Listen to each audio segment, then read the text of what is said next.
Picture this: a ruined battlefield lit by nuclear fire, a crushed T-800 skull in the dust, a xenomorph hissing in the dark while a cloaked predator watches from the rooftops.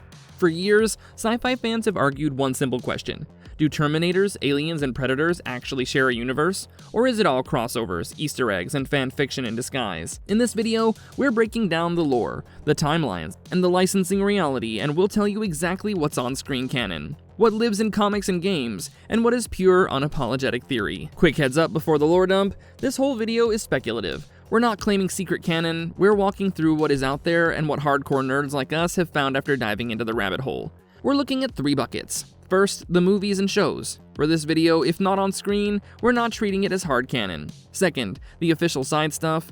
Comics, novels, and games that are licensed, cool and often wild, but don't always line up with the films. Third, pure theory, fan timelines, Reddit arguments, YouTube breakdowns, and our own stitched-together what-if universe. As we go, we'll keep saying which bucket we're going to pull from, so you always know whether you're hearing confirmed on-screen lore, weird but official spin-offs, or the kind of crossover madness only deep-dive sci-fi nerds would try to map out. Before we go into our explanation, we have a very small request. If you like our content, please support us by subscribing to our channel. This is a small click for you, but for us it means a lot. Thank you. Let's begin.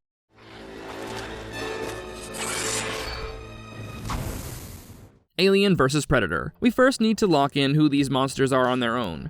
On the Alien side, the vibe is simple in the main films. Grimy working-class future, evil megacorps, cosmic bugs from hell, with prequels adding the big ancient engineer experiment twist. In the core Alien movies, Alien from 1979, Aliens from 1986, Alien 3 from 1992, and Resurrection from 1997, plus prequels like Prometheus from 2012 and Alien Covenant from 2017, humanity crawls out into deep space from the late 21st century onward. Ships are rusty, crews are underpaid, and the company eventually named Weyland-Yutani treats people as disposable lab rats if there's a chance to snag a new bioweapon. The star of that nightmare is the Xenomorph. One clean loop. Egg, facehugger, chestburster, adult. The facehugger implants an embryo, the chestburster erupts, and within hours you have got a full-grown killing machine with acid for blood and a second mouth just for fun. It's not just scary, it's adaptable. The creature takes traits from whatever it burst out of. Human hosts give you the classic two-legged drone, while the Aliens vs. Predator Requiem film from 2007 shows a predalien when it cooks inside a predator. That perfect organism idea is not just a tagline, it's the entire horror engine of the franchise. Now flip over to Predator. Same basic pattern, totally different energy. Predators, called Yautja in expanded lore, aren't sneaky corporations. They're a full-blown alien hunting culture. Across Predator from 1987, Predator 2 from 1990, Predators from 2010, and the Predator from 2018, Prey from 2022, and now Predator Badlands from 2025. We see them show up in different eras and even on other worlds. Cloak, scan for the toughest warriors, and turn the battlefield into a trophy ground. Prey takes the hunt back to 1719 on the Great Plains, while Predator Badlands jumps forward to a hostile alien planet where an exiled young hunter named Dek teams up with a damaged Weyland-Yutani synthetic called Thea, giving us our first big screen look at the Predator story that mostly lives inside their own culture. The gear is iconic.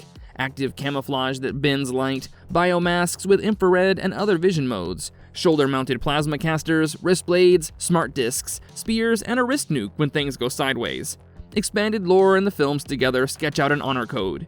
They prefer armed, dangerous prey. They often ignore children and unarmed humans, and if a predator breaks those unwritten rules, it's treated as a disgrace, or hunted by its own kind. That's why so many fights feel like duels instead of random massacres. So how do these two horror pillars actually meet? That's the Alien vs. Predator branch. The idea first blows up in the late 80s Dark Horse comics and early 90s games, but the clearest on-screen crossover is Alien vs. Predator from 2004, and its sequel Aliens vs. Predator Requiem from 2007.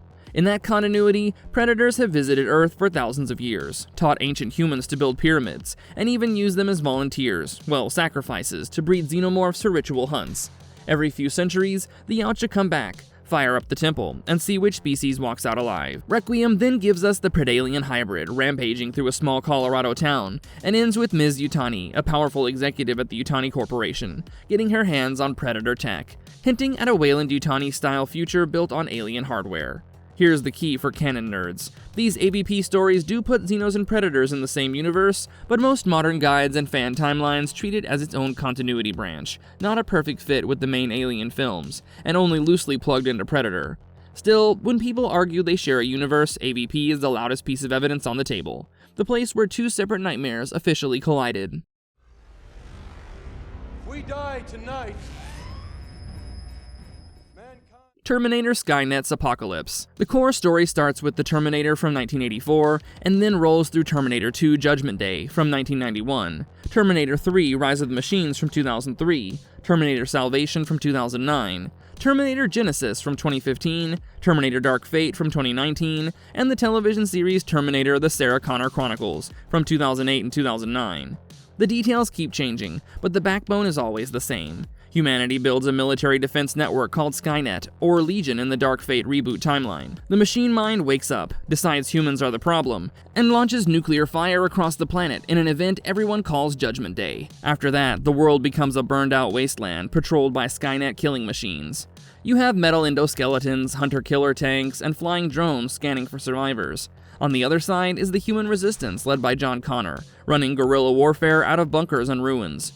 The future war glimpsed in The Terminator, fully shown in Salvation and referenced across the series, is this endless tug-of-war between Skynet and the Resistance. The signature twist is time travel. Skynet keeps sending Terminator units backwards to assassinate key humans like Sarah Connor or young John Connor. The Resistance hacks captured machines and sends its own agents back, like Kyle Reese or a reprogrammed T-800. Every new movie plays with this loop, changing the date of Judgment Day, introducing new models like Liquid Metal T1000, the Hybrid TX, the Nanotech T3000, or the morphing Rev 9, but never dropping the central idea.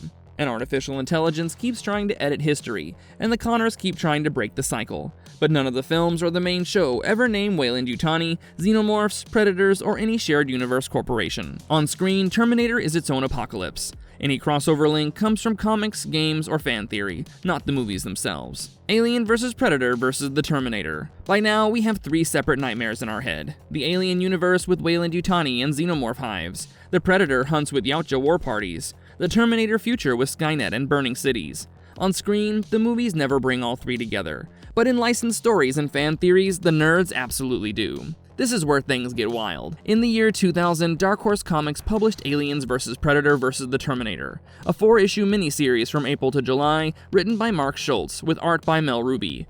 It basically says, fine, let us throw everything in one blender. It's set after Alien Resurrection, so we follow Ripley 8 and the android Call as they travel the far edges of human space and discover that a mix of human military planners and hidden machine agents has done something even dumber than usual. They're trying to fuse xenomorph biology with machine parts to create a new super soldier. The experiment sits on a research station called Typhoon, and is backed by a general who's quietly replaced by his own science officer. That scientist, Dr. Trollenberg, turns out to be a crypto-terminator, a hidden Skynet agent that has survived into the far future by pretending to be human. The plan is classic Skynet logic. If the future is too hostile for normal machines, then you build a blue-skinned hybrid that has alien-level adaptability and Terminator-level durability, and let that species inherit the ruins. Things go wrong fast because the Predators show up. A Yautja hunter tracks the project, decapitates the crypto-terminator, and goes to war with the prototype. The hybrid can absorb metal, repair itself, and survive ridiculous punishment, so it escapes along with alien embryos and heads for a high-security asteroid facility called Los Alamos 235, nicknamed the Black Asteroid, where a stockpile of xenomorphs is locked away in tubes and tanks. Ripley and Call barely get away on their ship, the Carthage, but Predators board the vessel and take Ripley prisoner, leaving Call and the crew to figure out what the hunters really want. The Predators know that Ripley 8 is part human, part alien, and might be the only thing that can stand against this new swarm. The finale is exactly the sort of three-way chaos hardcore fans imagine. Across those 4 issues, you get Predators dropping into the Black Asteroid, hybrid Terminator soldiers overrunning corridors, and Ripley unleashing a full alien hive as a living weapon. Predators die, hybrids melt, and Ripley eventually sacrifices herself to destroy the main prototype, in a massive explosion. Along the way, Call hacks the severed crypto-terminator head, and finds an old John Connor recording that explains Skynet created these hidden agents to outlive the war. That one detail quietly confirms that somewhere in this continuity, the entire Terminator Future War happened off-screen before the comic even starts. Can all 3 worlds share one timeline? For a shared universe nerd, this comic is a treasure. It proves that the rights holders at the time were willing to sign off on a story where Skynet, Weyland-Yutani-style human governments, xenomorphs, and Yautja all coexist in some far future. At the same time, almost every serious guide treats it as an alternate timeline. It doesn't match the film continuity of Alien, Predator, or Terminator perfectly, and it never claims to. Think of it as an officially licensed what if, rather than the secret real ending of any movie. Dark Horse didn't stop there. They treated these franchises like action figures in one big toy box. Alien vs. Predator became its own long-running line of comics and novels. RoboCop vs. the Terminator arrived as a 4-issue Dark Horse miniseries in 1992, written by Frank Miller, with art by Walter Simonson, turning a single Skynet what-if into a full cyberpunk war. Batman vs. Predator started as a 3-issue miniseries from 1991 and 1992, written by Dave Gibbons, with art by Andy Kubert, and even got follow-up volumes. Superman and Batman vs. Aliens and Predator landed as a 2-issue miniseries in 2007 from DC and Dark Horse, written by Mark Schultz, with painted art by Ariel Olivetti. None of that is movie canon, but it shows how easy it is for comics and games to mash these worlds together once lawyers and licenses are sorted out. Then you have pure fan theory. The most famous example is the idea that Major Dutch Schaefer from Predator somehow becomes the model for the T-800 skin in Terminator. Fans point out that Arnold plays both roles, and that the 90s Aliens vs. Predator arcade game has a cyborg Dutch with a code CDS170A3 that looks like a Cyberdyne Systems nod. Threads on subreddits like rFanTheories and rTerminator run with that idea and imagine Skynet scanning Dutch in the jungle and saving his data. It's a fun connection, but it lives 100% in meta jokes and fan posts, not in anything films state outright. From there, people build giant mega timelines that try to put everything into one story. They use the Alien and Predator movies and the AVP films as the main crossover path, then bolt Aliens vs. Predators vs. the Terminator onto the far future as the last chapter. In those fan maps, Skynet burns the 20th century, Predators hunt across the ruined Earth, Weyland-style corporations grow out of the ashes, and centuries later, colonists in deep space stumble across old machines and alien eggs. These timelines often show up as long Reddit wikis and forum essays. They're cool as headcanon, but they only work if you accept that you're in Bucket 3, the pure theory zone. On top of that, you have the real-world problem. Alien and Predator now sit under the same corporate roof through 20th Century and Disney, so new projects can tease links between xenomorphs, Yautja, and human companies. Terminator is different. Its rights have bounced between creators and studios for decades, and every new deal has its own baggage. That makes a clean triple-movie crossover much harder to pull off than a comic book mashup, even before fans start arguing about dates and continuity. Put all of this together and the answer becomes clear. The comics and games prove that you can throw Aliens, Predator, and Terminators into one sandbox, and fan theory keeps that dream alive with huge timelines and clever Easter egg reads. But when you look at the movies and shows on their own, the triple shared universe is a fun idea sitting just off to the side, not a single official storyline secretly tying everything together.